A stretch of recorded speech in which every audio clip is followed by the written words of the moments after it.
alatsinainy fa enany volana jolay 2024 manolotra ny araba tompoko lasy tompoko vavy ny vaovao an-tsary antoandro ny televiziona malagasy indray no mitsidika ny tokantranonao amin'izao fotoana izao raha tratrana eo ampisakafoanana ianao dia mirary anao azo tomana ary ampanajana kosa no anasako anao anaraka ny fampahalalam-baovao ireo lohatenim-baovao nosatarina tao amin'ny faritra Diana ny fizarana ny taratasy fifanarana arakasa ho an'ireo mpampianatra eny amin'ny lycée technique mpampianatra 12 no nahazo izany contrat de travail izany. Tavatsangana ny lycée voalohany ao amin'ny commune Ibity district Antsirabe faharoa. Horaisin'ny fikambanana Bongolava maintso ny fitantanana ny alarovana Bongolava ao amin'ny faritra Sofia.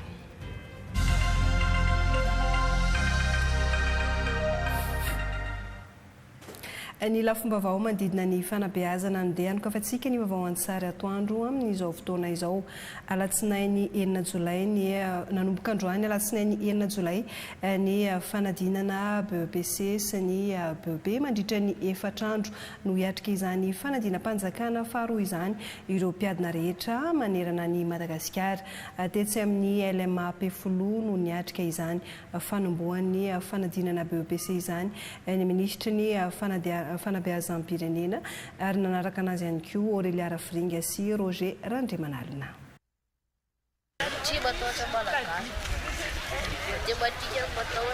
Dia izy aloha fiomanana efa natao tsara tamin'ny herinandro dia tsy matahotra tsy malagasy aloha tena mahay dia za koa mianatra malagasy tsara mialohan'ny anaovana examen.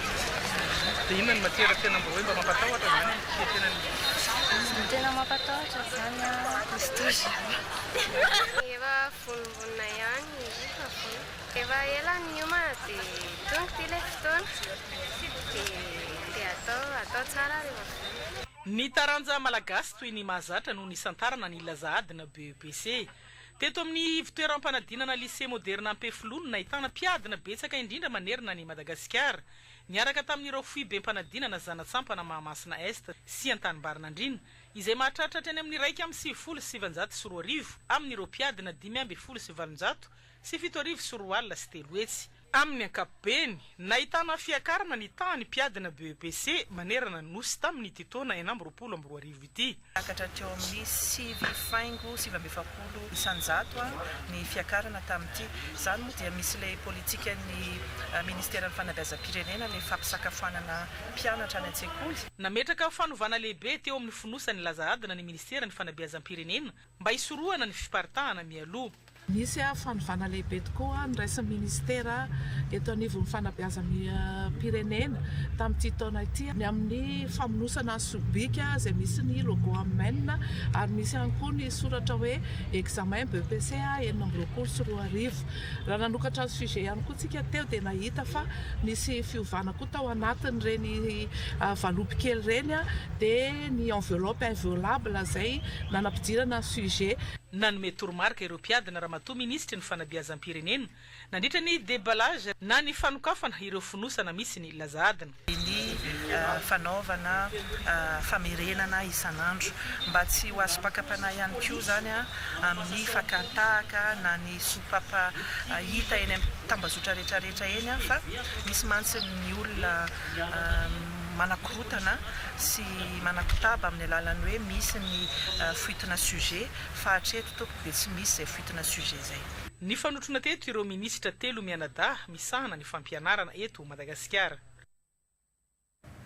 Fa isan'ireo fanadinam-panjakana nanomboka androany ihany koa ny fanadinana BEP izy io izay ho an'ireo manaraka ny lalam-piofanana teknika tetsy amin'ny ministera ny fampianarana teknika sy ny fanofanana arakasa no nanome ny toromarika rehetra ho mariky ny fanombohana izany fanadinana izany ny ministra ny fampianarana teknika io maraina io. Aurélia Rafringa sy Roger Randriamanalina trany no mitatitra ny vaovao. Mpiadina BEP na brevet d'études professionnelles miisa 4,770 no voasoratra anarana manerana nosy. Nahitana fiakarana 4,700 amin'ny ankapobeny io izy io raha noarina tamin'ny taondasa. Eto amin'ny lycée technique Ampefolo ny 9,770 amin'ireo amin'ny sehatra tertiaire. samy iny atomboka tamin'ny taranja malagasy avokoa na ny BEPC na ny BEP.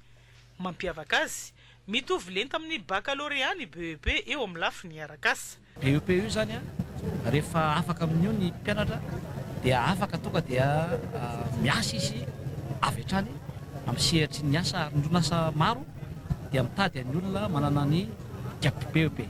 Fa ny baka kosa zany ny mahasamihafa azy raha tena hoe fianarana ny université ny mpianatra dia manala baka teknika izy na baka enseignement général. Zany hoe ny BEP dia tsy misy filozofia sy tsy misy EPS. Tsy nahitana olana treto ny fanombohany ilazahadina BEP. Voaja tamin'ny ankapobeny ilay faefakadiny fahatarana taorian'ny fanombohana. Rahasoa sy fombiazana ho an'ny mpanala fanadinana rehetrarehetra. Androany misy ny BEPC, ny BEP, misy koa ny CFA etinivon'ny misy enseignement technique sy ny fanofanana arakasa dia mirahasoa mba ho afaka soma tsara ireo mpiadana dia mirahasoa koa an'ireo ray aman-dreny izay tena hoe manampy sy tena tonga amin'ny fino maraina dia miandry hatraty hatramin'ny hariva ho an'ireo ray aman-dreny. Hifarana ny alakamisy izao ny fanadinana BEP manerana ny nosy. Mariana fa samy taranja malagasy avokoa no nanombohan'ny fanadinam-panjakana BEPC sy ny BEP tamin'ity androany ity fa ho fiatrehan'ireny fanadinam-panjakana rehetra ireny ho an'ny eto andrenivohitry Madagasikara manokana izay ahitana ny mpiadana maro anisa nisy ny fampiasan'ny fitondram-panjakana ny bus photon miisa 420 hitatitra maimampona ireo ankizy mpiadana BEPC sy BEP apetraka amin'ny zotra miisa 120 eto andrenivohitra mankany amin'ny ifitoeram-panadinana miisa 20 ny lalanjotra n'ireo bus photon ireo ka ireo mpianatra mitondra ny convocation ara-dalàna ihany no afaka mandeha amin'izany bus photon izany. Aurelia Rafringa, Roger Andriamanalina, hatrany no mitatitra ny vaovao. Napetraka amin'ireo zotra 120 eto andrenivohitra makany amin'ireo ivitoeram-panadinana BEP sy BEPC ireo bus photon miisa 420. Tsy isy ny fanovana lalana fa ireo zotra efa mahazatra ihany no nampiasaina. Ireo bus ireo dia entina nampiana ireo zanakitsika hanao fanadinana manomboka androany hatramin'ny azoma na BEPC io na ny BEP satria dia hita ny fahasahiranany ray aman-dreny araka nefa nataonay resahana omaly moa zany dia entina hanamaivanana andreo ray aman-dreny sahirana zany. Isaorana ny fanjakana, isaorana ny filoha fanavaozana ny repoblika izay nanome an'izay bus BG zany mba ho fanavomavainana ny ray aman-dreny mba hialana amin'ny fahataran'ny mpianatra ary koa mba hanala ny fitatenan'ny mpianatra zany ao anatin'ny resaka zotra ka fitaterana ary ny tena ilay zao vao maraina dia efa nijery ny mpianatra nijery an'ilay bus ary niara-nitaingina bus mihitsy niaraka tamin'ireo mpianatra mpandala fanadinana. Fepetra takina amin'ireo mpianatra ny fitondrana convocation mpianatra miampy mpanaraka iray. Marina fa maimaim-poana avokoa ny tolotra amin'ireo bus misy marika examen mandritra ireo fotoana voatondro. Atao amin'ny ivitoeram-panadinana lycée Morarano Iosy no nanombohana tamin'ny fomba ofisialy ny fanadinam-panjakana BEPC ho an'ny Draine Iorombe. Teo anatrehan'ny manam-pahefana no nanokafana ny fonosana mirakitra ireo lazanadina ireo ary ny zotra ampilaminana ihany koa izany fanombohan'ny fanadinam-panjakana atao amin'ny Draine Iorombe izay fetiny aina Andrianjafy. Fanadinam-panjakana BEPC enina amby roapolo sy roa arivo mipetrapetraka ny rindran-damina amin'ny fanatontosana izany ho an'ny ato amin'ny Draine Iorombe. Azo lazaina fa milamina ny fanombohana. Raha ny tatitra azo hatreto dia milamina tanteraka ny fanombohana ny fanadinam-panjakana izao izay miparitaka amina ivitoeram-panadinana 3 ny mpianatra moa mpiadana zany dia eo amin'ny 5-10 amin'ny zato sy 3 arivo eo. Fa misy ny fepetra rehetrarehetra no raisin'ny ministera fanabeazam-pirenena nanomboka hatrany amin'ny fanatotanan'ireo lazahadinareo hatramin'ny fahatongavan'ireo eny am-pelatanan'ny mpiadina tsirairay avy. Efa nametraka fomba fiasa vaovao ministera misy kôdy omena alohan'ny anokafana ny ovanom-pio ary ny kôdy io dia ora vitsy eo alohan'ny fanokafana n'ilay taranja izay hoadin'ny mpianatra vao azo io kôdy io. Ho an'ny eto Renivohitra io sy Renivohitry ny faritra Irombe dia mizara amin'ny fitoeram-panadinana telo ny mpiadana napetraka mazava tsara ny fepetra hajaina mandritra ny fanadinana toy ny teo amin'ny lycée Morarano nanokafana ofisialy ny fanadinam-panjakana BEPC. Dia eo amin'ny vavahady eo no faran'izay document zay ny telefona indrindrandrindra dia tsy mahazo mitondra telefona ao mazava tsara zay ny telefona ny appareil connecté rehetrarehetra ankoatra ny telefona dia tsy azo entina aty amin'ny centre. Ho ny ray aman-dreny dia eo amin'ny vavahady eo ihany koa no farany idiran'ny ray aman-dreny. Rehefa tonga eo le zaza dia anjaranay aty zay no miandraikitra anazy tsy azo hitondrana sakafo, tsy azo hihinanana zany ny anatiny. Araka izany dia mizotra ampilaminana ny fanadinam-panjakana BEPC ho an'ny aty amin'ny faritra Irombe raha ny andro voalohany nanomboana ary tombanana fa hizotra ampilaminana toy izany ihany koa ny andro manaraka. 7,7 isa ireo mpiadana miatrika ny fanadinam-panjakana BEP tao Analanjorofo. Ny tombo io isa io satria mahasarika tanora maro amin'izao fotoana izao. Ny fanarahana ny lalam-piofanana teknika izay manampy avy hatrany amin'ny fitadiavana asa. Edy Ramananjafy. Anisan'ny sehatra miroborobo indrindra amin'ny fampianarana teknika sy fiofanana arak'asa aty Analanjorofo. Tanora mpianatra misa 7,7 no niatrika ny fanadinam-panjakana BEP izay diplôma iray izay manandanja amin'ny fanohizana amin'ny fianarana amin'ny sehatra ambony ahafahany ihany koa miditra amin'ny sehatra ny arak'asa. Adina eo amin'ny 7,7 ato agnatin'ny faritra izay miparitaka agnatin'ny centre d'examen anankitelo izay Fenerive Vavatenina ary Maroantsetra. Ity fanadinana ity dia fanadinana ara-panjakana izay mitovy lenta amin'ny diplôme baccalauréat raha amin'ny kategoria amin'ny fonction publique no jerena. Hevitra ny fanaraha-maso indrindra eo amin'ny surveillance sy ny candidat amin'ny fanaraha-maso eo amin'ny fivezivezeny mpianatra indrindrandrindra ato agnatin'ny centre d'examen. Tsy eo na fa ho an'ny Fenerive manokana dia nahitana mpiadina misa 7,1 izay mitsinjara amin'ny spécialité valo. Isan'izany ny BTP, électroélectrique, ouvrage métallique, ouvrage bois, eo ihany koa ny tertiaire, gestion comptable, agent commercial ary farany dia agriculture et élevage. Mariana fa misy mpitandro ny filaminana miantrana isak'ireo ivitoeram-panadinana rehetra manerana nosy ny antony ametrahany fitoeram-panjakana izay fepetra izay dia mba hiarovana ireo zaza miatrika izay fanadinam-panjakana izay ao anatin'ny filaminana tanteraka. Lafim-baovao manodidina ny fanabeazana trany araka ny fanambarako tao anatin'ny lohatenim-baovao teo dia ny faritra Diana no ny santatra ny fizarana ny contrat de travail ho an'ny ministera ny fampianarana teknika sy ny fanofanana arak'asa. Mpampianatra mpanabe 12 no nisitraka izany tany Antsiranana ny zoma 3 Jolay tany antoerana ny ministra tompon'andraikitra ny tarika izany lanonana izany. Eugénie Rasoanirina.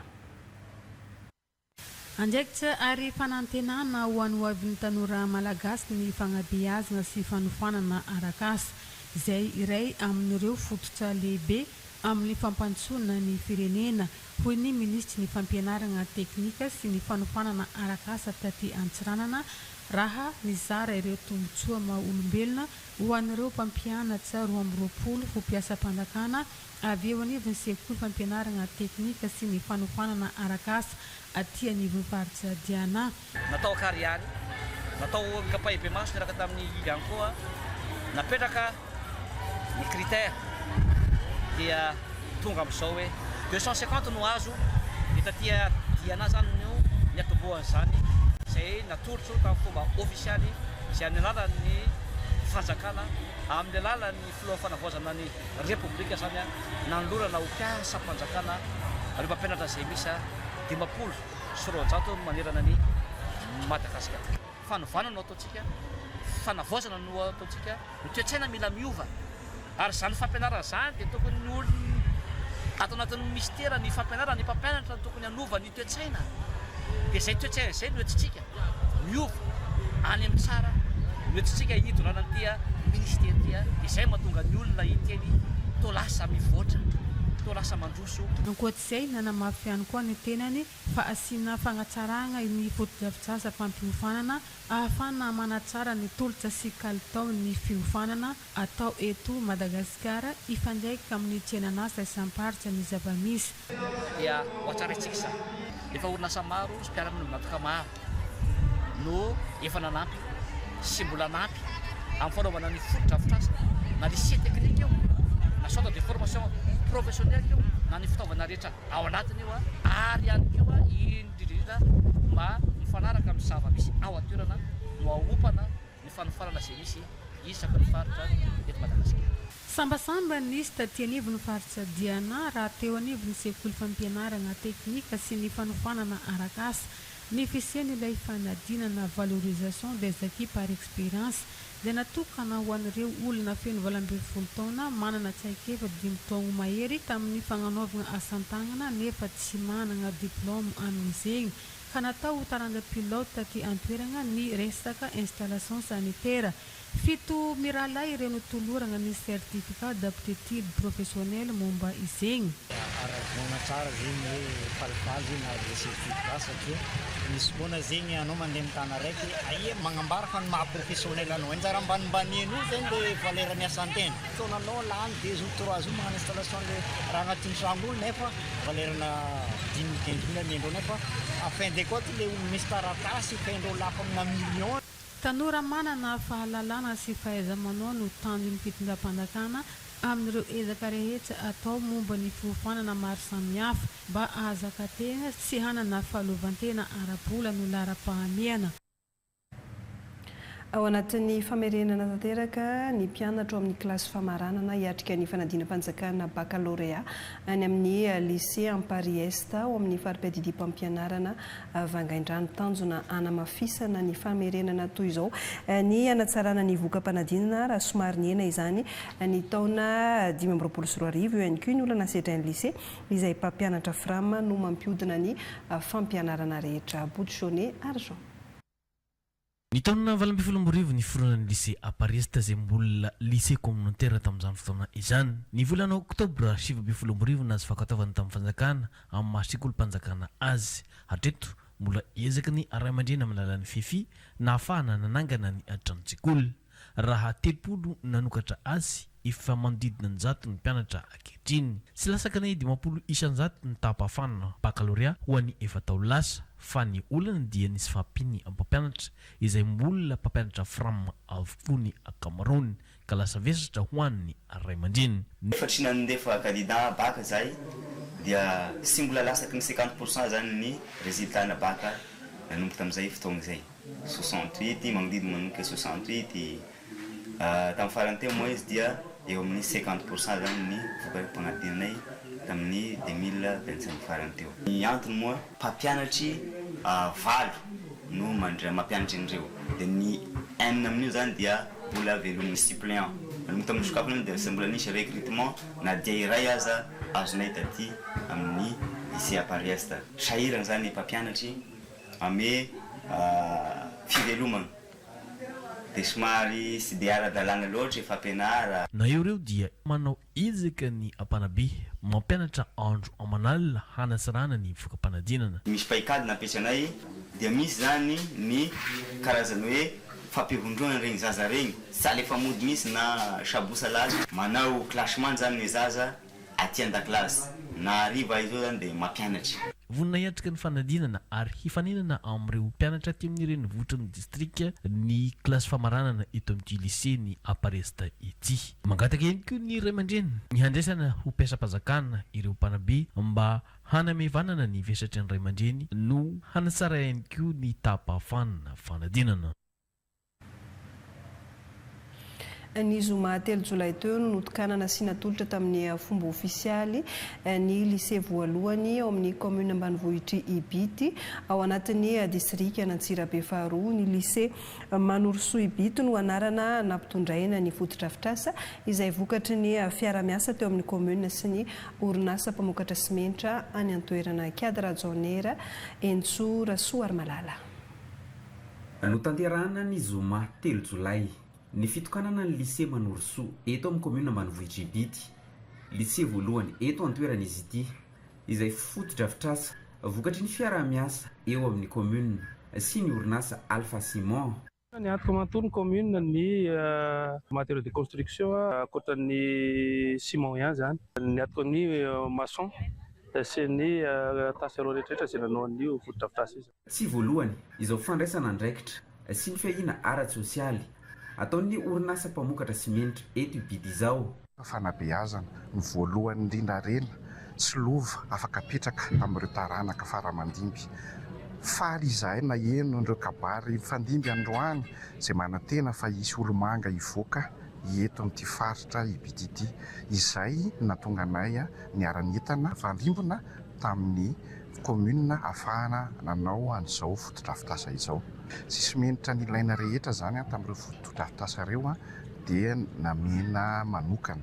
Nisy ihany koa ireo tablio sy fitaovana ahafahana mampianatra. Nisy ihany koa ireo varavarankely sy ny plaque solaire ahafahana mahazo herinaratra amin'ny ity lycée ihany ity. Aorian'ity fitokanana trano-tsekoly ity iroso amin'ny fanarenana ny Braony commune vaovao indray ny fiadidianany tanàna atao tsy ho ela ihany koa ny fitokanana ny CSP2 ao Antanety Lapa. Ivadika lafim-baovao manodidina ny sosialy indray tsika manomboka eto anatin'ny vaovao an-tsary. Mihamaro indray tatoato ireo trangana herisetra misy eo eny anivon'ny fiarahamonina indrindra ny mianatra amin'ny zaza mambehivavy sy ireo zazavarira manoloana izany dia nisafidy ny ampiakatra ny feony ny olom-pirenena amin'ny alalan'ny dia be fotsy ny association miay mba ampatsiahy fa andraikitry ny rehetra ny fisorohana sy ny fitorohana ny herisetra ary ny fanamafisana ny amin'izay fiarovana ny zaza mambehivavy izay Mamsoa Hortensia. Ny fahanginana matetika no mampaharitra na mampiverimberina ny trangana herisetra eny anivon'ny fiarahamonina. Ny tranga tsy taterina kosa no mahatonga aina hafa mbola ho lazibatra. Izany indrindra no nanosika ny association MIA hikarakara diabe fotsy, ny ainga veny tsara lalàna, ny azo anambojatovo. Etsika ho fanairana ny sainy rehetra sy takina ny fanamafisana ny ady amin'ny herisetra indrindra ny mahazo ny zaza mambehivavy sy ny zazavarira. Raha ny tatitry ny UNICEF dia ankizy atapitrisany maneran-tany no mbola hiara-ny herisetra isan-taona. Fa raha ny eto Madagasikara kosa dia mbola maro ireo tranga tsy tonga eny amin'ny manam-pahefana no ny tahotra, ny enatra na ny tsy fahafantarana ny zoananany ny aram-boina. Nandritry ny diabe no nanentana ny olom-pirenena rehetra ny fikambanana mba tsy hangina manoloana ny herisetra. No amafisina izy ireo ihany koa fa andraikitry ny tsirairay ny mitatitra izay tranga hitana na fantatra mba hisoroana ny fiverimberenana izany sy arovana ireo olona marefo. Ny tanjona anay ato amin'ny association MIA sy diabe izay ataonay izao tompoko mba miaro izay herisetra mahazo mirongatra amin'izao vanim-potoana iainantsika izao. Mahazo ny ankizy, mahazo ny vehivavy, indrindrandrindra ny varira izay mahazo varira any faritra atsimoka mba manentana olona rehetrarehetra na amin'ny fitondram-panjakany olona amin'ny manodidina. Reny olona reny tompoko mananjo hiaina tahaka ny olona rehetra. Nampitaina nandritry ny hetsika ny hafatra ho an'ny ministeran'ny mponina mba hanamafy hatrany ny fepetra fisorohana sy ny fiarovana ireo hiara ny herisetra ary ampiroborobo ny fanentanana eny fotony.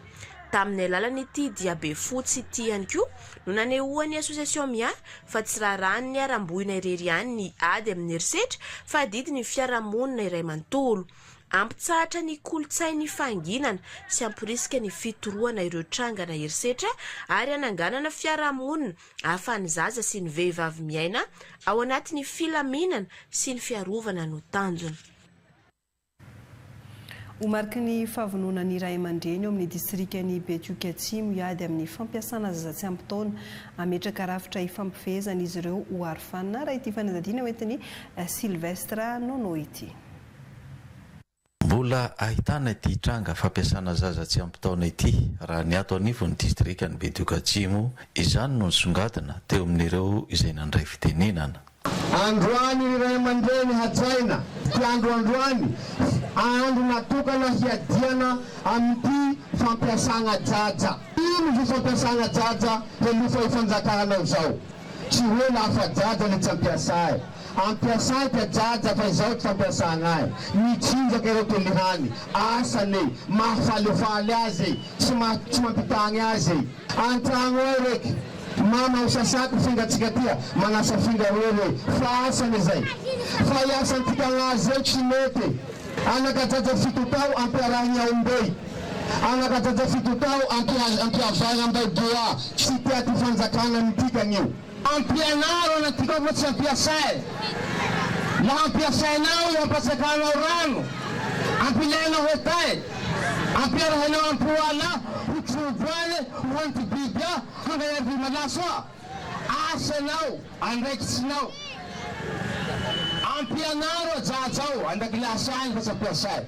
Izay isaorana eto ny SOS Dafa izay nanda tena ndandy fotoa manentana antsika isanandro an'izao raha zay. Ajaja manaty zone mba hondatikea hifehekea hamay ty fiaigna fa be. Fara marana quase. Mahagada, mahazo karatsy mena, tsy mampiasa aja kelekely. Nanamafy ny avy eo amin'ny mpitandron'ny filaminana eto Betiokatsimo fa handray ny andraiky ny avy hatrany izy ireo raha mbola misy ny tranga fampiasana zaza tsy ampitaona. Tsy misy ny raha rampihavanana. Izany hoe hamboamboary ambanika avao hoe atsika samitsika avao mampiasa azy io na hoe tsika samitsika avao mifandositra io ohatra hoe gnanaky ny ano losy ny gnanaky ny ano kelikely tsy ampitao. Tsy misy ny raha rampihavana fa andraisana fepetra izay zavatra izay. Mbola tsy ampy ny fandraisana an-tanana ireo ankizy mba tsy hiarany herisetra ka miray feo tamin'ny alalan'ny hetsika nokarakarain'ny SOS Village d'Enfants ireo vovonan'ny fiarahamonim-pirenena ho an'ny ankizy nanao hetsika fanairana ho an'ny rehetra tao Belemboka Toliara faharoa Farela sy ny Miry Julien Andrianambina no mitatitra ny vaovao.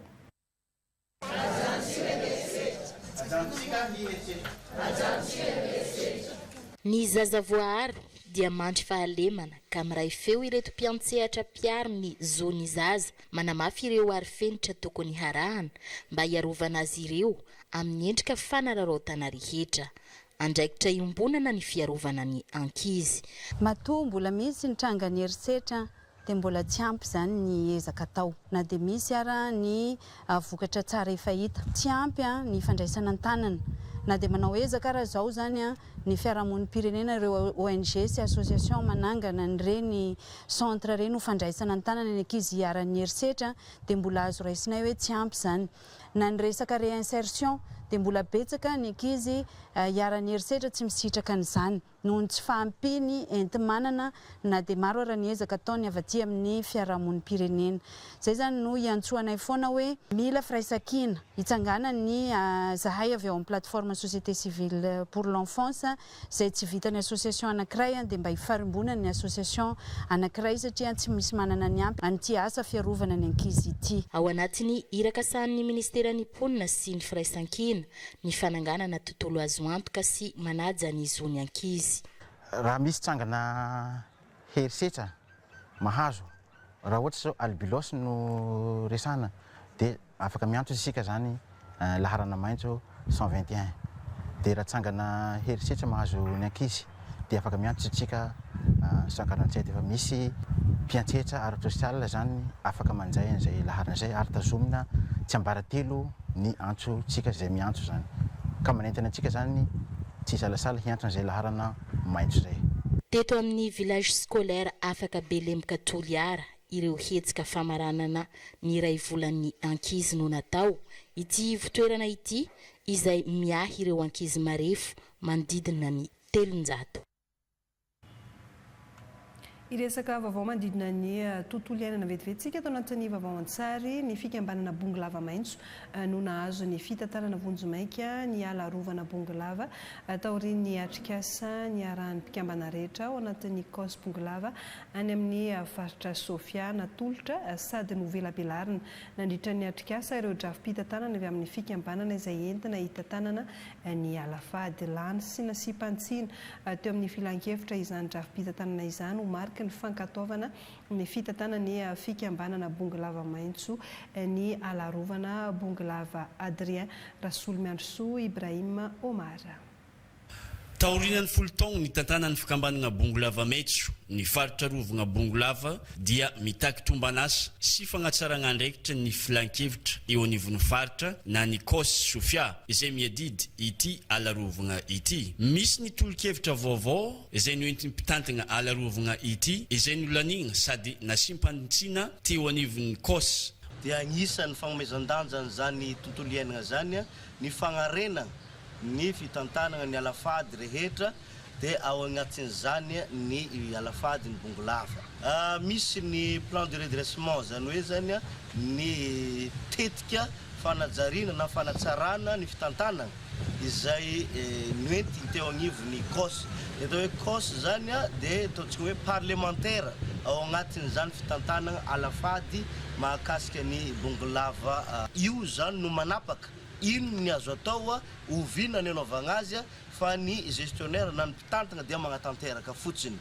Ny zavatra hita misongadiny tao koa ny fagnazavagna ny décret zay mametraka an'io alafady io mampifanindrana tanteraka ny décret izay vita an-taratasy sy ny zava-misy na ny réalité egny antoerana. Ankehitriny dia fikambanana Bongolava maitso no nomena fahefagna hitantana vonjimaika ity faritra arovana ity satria lany teo anivon'ny filan-kevitra ny drafi-pitantanana vaovao izay natolotra ny fikambanana. Zahay dia miara-miasa ao amin'ny COS ary miaraka manapa-kevitra midilika ny zavatra rehetra indesina hanatsara sy hanasoa io ny fitantanana io Bongolava maitso.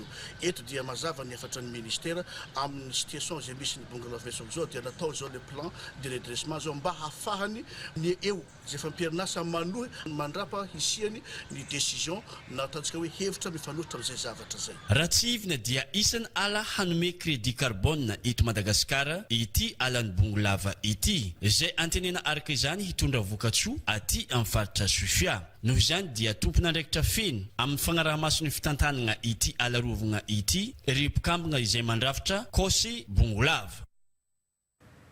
Lafin'ny fambolena ny zara-masomboly ireo mponina marefo simba volo vokatry ny fandalovan'ny rivodozagezan'ny lasiny ny avy eo anivon'ny iraky ny fitondram-panjakana amin'ny alalan'ny serfa izay tanterahany FAO atao amin'ny fokontany Ambokarivo commune Amboditandro district Toamasina Faharoa no mpisitraka Andrea Flavienne. Tonga ety amin'ny fokontany Ambokarivo commune Amboditandro district Toamasina Faharoa ireo masomboly izay omenan'ireo tantsaha-mpamboly izay nitondra faisana tamin'ny fandalovan'ny rivodozagezan'ny lasa iny ka masomboly toy ny legioma sy masomboly vary akotry no natolotry ny tetikasan'ny fitondram-panjakana amin'ny alalan'ny ministera ny fambolena sy fiompiana izay tanterahany FAO. Izay tena hoe fitopolo isan-jaton'ny vokatra dia potika daholo noho le dia tonga izahay zany mitondra masomboly sy ampiofana an'ireo tantsaha ireo amin'ny teknika moderna mba hampabetsaka ny vokatra azo rehefa any aorina kely. Tsara hotsindrina moa zany fa ile tetikasa arahana amin'ny serfa dia tetikasan'ny fanjakana ny ministera voakasika izay dia ministera ny fambolena sy fiompiana ny ministera ny jono sy ny toe-karena manga. Ampi-piveloman'ny mponina eto amin'ny fokontany Ambokarivo moa dia miompy sy mamboly ka nosafidiana manokana ity toerana ity no tolorana izao masomboly izao. Nijery aty Ambokarivo satria ny aty dia betsaka be mihitsy ny mpamboly ary eto zany dia mitotoka amin'ny vahoaka izay misitraka ny masomboly ny masomboly moa zany dia natao fambolena manentana zany mba tsy hohanina zany ireo masomboly ireo fa ambolena araka ny marika sy ny fampianarana izay omen'ireo teknisianina antsika vahoaka eto. Tanjony tetikasan'ny fitondram-panjakana moa dia ny ampiarina ireo olona marefo simba volo vokatry ny fandalovany rivo-doza lasa iny. Vaovao avy any Manakara anisan'ny sakana lehibe eo amin'ny fampandrosoana ny faritra ny tsy fisian'ny rindran-damina amin'ny fiara-miasa amin'ireo tompona ndraiky mpanjakana isan'ny tokony sy ny mpiara-miombonantoka samihafa ary ny ONG miasa amin'ny faritra fitovinany. Andrindrana ny asa anatin'ny lamina dia nantanteraka atrikasa ifanakalozan-kevitra ny eo anivon'ny faritra izay natao tao Manakara nandraisana ny rehetra anjara amin'izay fanatsarana ny fiara-miasa izay dozite malala Didier. Manome lanja ny fiara-miasa amin'ny tompona andraikitra ara-panjakana isan-tsokajiny sy ny mpiara-miombonantoka ara-teknika sy ara-bola na PTF ary ny fikambanana tsy miankina amin'ny fanjakana na ny ONG ny lehiben'ny faritra fitovinany Razafy Andraofa Jean Brunel tamin'ny alalany atrikasa izay notanteraina teto Manakara ka ny eo anivon'ny faritra no tomponantoka tamin'izao fahatanterany atrikasa izao. Nalalaka ny fifampiresahana sy fifanakalozan-kevitra izay mikendry hatrany ny fanatsarana amin'ny fomba fiasa mba hanamora ny fampandosoana tiana apetraka aty an-toerana. Fijery mitovy tanjona vaovao iombonana irisoana makany amin'ny tena fandosoana izay isany andrasam-ponina. Ny tanjona moa zany dia tsotra hoe ampifandrindrana manomboka zao ny asa rehetra izay miompana sy mitodika amin'ny resaka fampandrosoana na amin'ny lafiny sosialy na amin'ny lafiny toe-karena atao anatin'ny faritra fitovinany. Zavatra nisy mantsy teo aloha dia tsapa fa ohatra ny samy mandeha ary samy manatanteraka amin'ny programany ny tsirairay fa tsy mipetraka zay fandrindrana tsy mipetraka zay fiombonana zay nefa ny tanjona dia raha ihany hoe ampandroso an'ilay faritra. Dia zay zany no ezahana avondrona atambatra mba mitovy ny fomba fanao mitovy ny fomba fijery mitovy ny programa mba hatratrarana ilay tanjona iombonana dia fampandrosoana nyity faritra ity zay miampaka hatrany amin'ny fampandrosoana ny firenena iray manontolo. Antenaina fa hiatsara ny fifandraisana eo amin'ny tompona andraikitra tsirairay avy aty amin'ny faritra fitovinany ka tsy ho hisy intsony ny elanelana eo amin'ny fiara-miasa mba ho tombotsoa ny mponina aty an-toerana. Notanterana nandritra ny 3 andro ny foara Ambatomanoana ao amin'ny distrika Nanjourbe. Izany dia hoentina nasongadinana ny tanjaka raha toe-karen'ny commune Ambatomanoana izay mbola misedra olana ihany koa eo amin'ny lafiny jiro satria dia efa amam-bolana no tapaka ny jiro tany an-toerana eo ihany koa ny resaka rano fisotro madio Lovasoa José. Isan'ireo commune be mponina ato anatin'ny distrika Nanjourbe ny commune ambanivohitra Ambatomanoina. Mpamboly avokoa ny akamaroan'izy ireo ary ny fambolena vary sy ny tongolo sy ny maro hafa no tena ahafantarana ity commune ity izay amataon'ny maromaro no mivoaka eto miazo ny tsenana Antananarivo. Tapaka teo anivony filakevitra kominaly ary fa atao nandrisan'ny 3 andro ny foarana Ambatomanoana dia fototra iray hitarafana ny tanjaka raha toe-karen'ny commune. Filazana ny zava-misy aty an-toerana ao ny lalana ao ny ataontsika hoe lafin'ny famatsiana herinaratra izay atao hoe misy olana atao anatin'izao commune Ambatomanoina izao. Manana olana amin'ny lafin-drano zay satria nanomboka tany amin'ny taona 70 tany ny foto-drafitrasa nisy teto. Ataontsika amin'ny teny izao dia mbola atao hoe fanamboarana madinidinika no natao kanefa ny isan'ny mponina dia mitombo izay tsy izy atao anatin'ny commune ka ny atao hoe mpiara-miombonantoka na ny eo ny fanjakana fanavaozana amin'ny jerena manokana ny amin'ny lafiny izay atao hoe fanamboarana ny famatsiana rano fisotro madio atao anatin'ny renivohitr'ny commune indrindra atao Ambatomanoina. La maro ny olana setrain'ny commune Ambatomanoina dia zany aza miezaka hatrany ireo tompona andraikitra ety fotony mikarapa olana tsy ho an'ny commune irery ihany fa indrindra ho an'ny distrika Nanjourbe. Fisian'ny vokatra ohatra zao mba ahafahantsika miroso kokoa ny amin'ny fampandrosoana satria isika ety fotony tena hoe azo ijoroana fa mahavelona sika ny fiompiana sy fambolena. Na izana tsy zany isika ao anatin'le RIP 19 zay fiarah-miasa miaraka ministère ny travaux publics dia efa nanomboka sahady ny ampahany raha hitanareo eo a talata volonondro makeo Sadabe miaraka amin'ny projet Amror mety tsara lalana ny makaty amintsika ao anatin'ny FSRP avy eo a Sadabe mandeha anala roa makaty Tanety be aty andrefana zany dia eo amin'ny telo taona eo le entreprise eo ho atao pavé ny miditra ny tanàna rehetra sy ny amin'ny fiakarana rehetrarehetra dia isy rarabato voatoto ny ambiny rehetrarehetra misy an'izay any dia tena efa miasa tokoa ny any Antsirana aloha izy fa wakaty izy zany dia tsy maintsy mbola anamboatra kely an'io anala roa anjoroko io satria teto dia anisany fitsidihana ireo vokatra misy eto anivon'ny commune nandritra ity foary ity ihany koa dia nisy ny hetsika ara-pahasalamana maimaipoana manakaiky amin'ny vahoaka tsy adino ny hetsika ara-kolotsaina sy ny maro hafa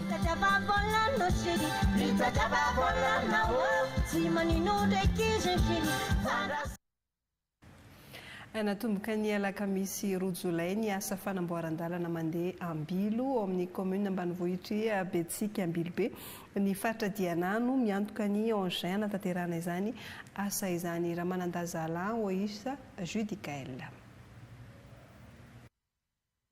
Lalantany mirefa 4 kilometatra mandeha Ambilon'ny Betsika izay efa ela tsy nisy nagnamboatra no nandraisany lehibe ny faritra ny Diana fanapahan-kevitra fa asiagna fanamboarana indray. Tonga niaraka taminy tao an-toerana ny milina ary efa natomboka avy hatrany ny asa amin'izao. Ravoravo tokoa ny tegnanay vahoaka Ambilo na ny sekretera am-piamony na ao Antsiambany amin'izao fagnomezana zavatsoa lehibe ny mpitondra fanjakana ka fantatray tsara fô misy ny fitiavana izay fampandrosoagna amin'ny fanaovana ny lalana satria ny lalana ny fampandrosoagna voanalohany izao moa izy nipaka aminay aty ny fagnamboaran-dalana zany izay natany chef de région.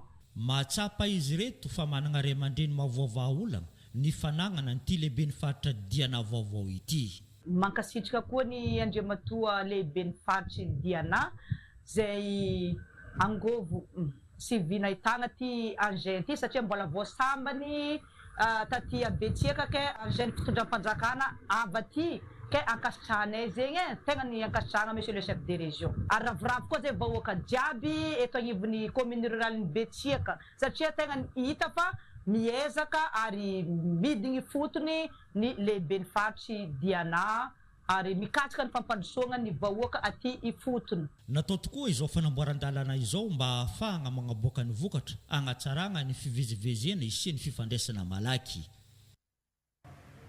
Trangam-piarahamonina voasambotry ny mpitandron'ny filaminana miaraka avy ao amin'ny OMC ireo namonina faty ilay zaza 12 taona tao Mangarivotra Tomasina ny aliny 7 jona lasa teo miisa 5 ireo mpiray-tsokombakomba no voaroaroy ary mbola tsy hita ilay fitaovam-piadiana nampiasain'izy ireo.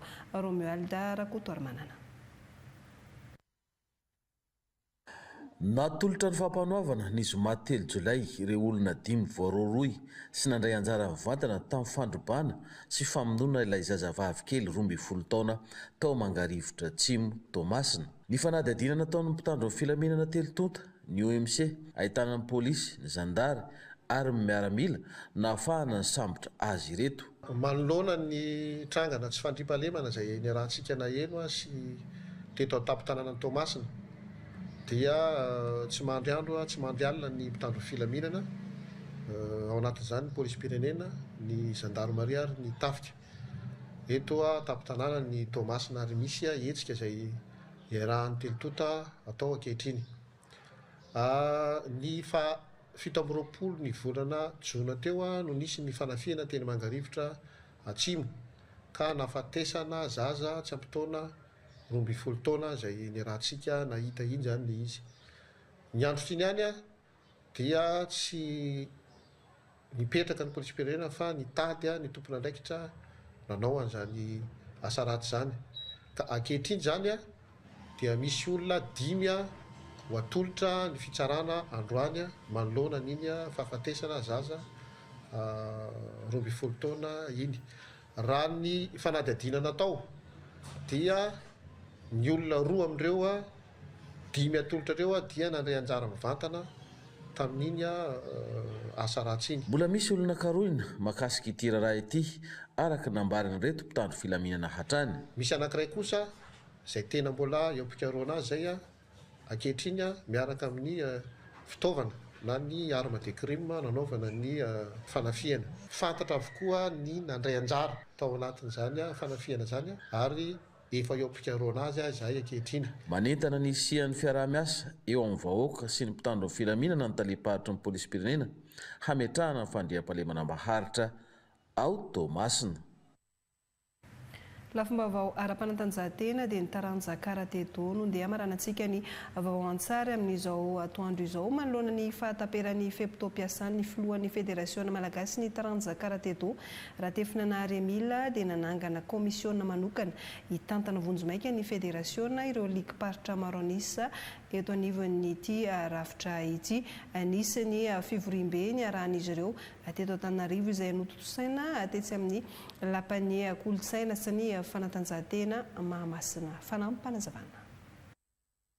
Eto izahay fiombonam-ben'ny ligue paritra ny karate do maro anisa sy ireo club ao amin'ny sport dia mijoro manoloana ny zava-mitranga noho ny fahabangan-toerana eo anivon'ny federasion malagasy ny karate vacance de poste izay hamarin'ireo taratasy izay navoaka ny ministère ny tanora sy ny fanatanjahantena sy ny union des fédérations africaines de karaté na l'UFAC araka ireto référence manaraka ireto L barra F 024 barra 23 MJS barra SG DGS navoakan'ny Ramatoa Rosara Kotsafy DG ny jeunesse sport tamin'ny 26/4 2023 ho an'ny président ny FKM sy ny attestation de fonction ho an'Andriamatoa Emile Ratefinanahary lany ho filohan'ny FKM ny 2023 ka hatramin'ny 2026 nivoaka ny 26 avril 2023 araka ny L barra F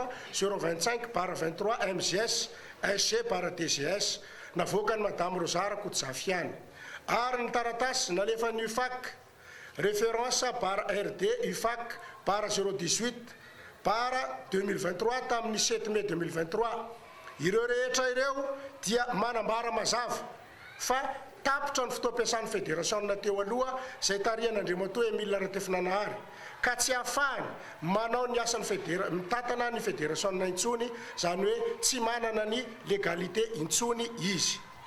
Noho izany dia nisy ny fivorimbe nataon'ny ligue maro anisa zany hoe 12 tamin'ny 19 ka nandraisana ny fanapahan-kevitra fa tsy maintsy atao farak'izay haingana ny fifidianana izay ho filohan'ny federasion vaovao ary nametrahana ny comité ad hoc izay hanomana sy anatanteraka ny fifidianana ao anatin'ny 3 volana farafahatarany zany hoe amin'ny 4 oktobra 2024 farafahatarany sy hitantana vonjomaika ny karate malagasy. Manomboka izao ary dia omena ligue paritra maro anisa fa efa nafeno ny comité ad hoc izay tarihan'Andriamatoa Razaf Mberson Mohamed Miridin.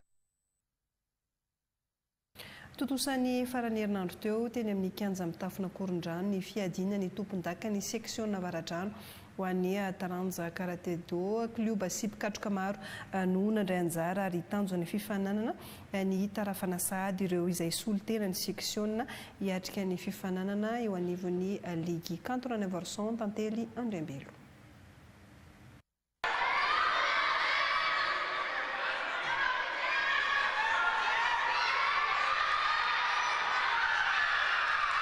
Nahitana solitena avokoa ireo kluba folo mijoro ara-dalàna eo anivon'ny section Navaradrano taranja karate do izay niatrika ny fifanana no tanterahina tetsy amin'ny kianja mitafiny Ankoay Korondrano. Misy 50 ireo karateka niatrika izany. Fifanana izay natao hitirina sady andro solitenan'ny section hiatrika ny fifanana ny ligue na Lalamanga. Ny zana moa zany dia raha malala fa ny section Navaradrano be atleta nahazo médaille tamin'ny topikatroana taloha tamin'ny herintaona dia izay zavatra ny zana tazomina sy atsaraina misy kokoa satria maro le atleta ao Avaradrano. Izay mihitsy manko ny antosanana ny ty fifananana section ty mba hiakarana amin'ny ligue sy amin'ny national amin'ny fédération moa zany Madagasikara. Ny club aloha ny ampy anankiray fa ny mpandray anjara mitombina izany atleta zany ny mpianatra na ankizy ditra fa ny ankizy moa zany tena mitombo bita be mihitsy. Namolavola mpikatroka maro izay anisany tondro avy ny vonina ipirenena ny seksiona navaradrano. Farany teo zao tao anatin'ny fifanana afrikanina dia anisany mpikatroka nahazo medaly volamena ny solotena nyity seksiona ity. Tsy ahiviny eto moa fa ny atleta zany na mpikatroka ao amin'ny avaradrano anisany mipetraka indrindra mandrafitra na ny ekipe nasionaly io ary nisy ankizy mbola voaka vato ihany taminazo an'io champion d'Afrique io satria ray ihany reo. Dia ny resaka teknika dia hotazoma hatrany zany ho anisan'ny mbasangany ny avaradrano hatramin'izao. Raha ny fampitomboana an'iza dia tokony ho be da be fa ny enti-manana koa moa raha mahita fa angatahana fanjakana zany satria raha maro no nandeha tany mbola ray fotsiny iny dia efa nahazo. Raha maro zany dia manantena fa mbola hitombo maro be ny medaly sy ny vokatra iavo azo ary ny expérience amin'izany. Ny mampiavaka zany moa tsy dia hoe mampiavaka fa nitaizan'ireo tankety zay ary ihany miaingana izy any fototra dia ny teknika sy ny afetsifetsena moa zany mora manipy anazy. Profon'izany ro ankizy lasa lavitra zany dia mbola kely dia karakaraina ary zany ny antony nasianareo fampivondronana manomboka zao zazakely dia samy manana sikasokajy ny cadet junior senior dia ireo senior ireo indray ho lasa atleta dia mitatra tranatrany ary manana club dia mba tsy ho faty tanteraka fa iroborobo hatrany ny aramaso karaté do malagasy.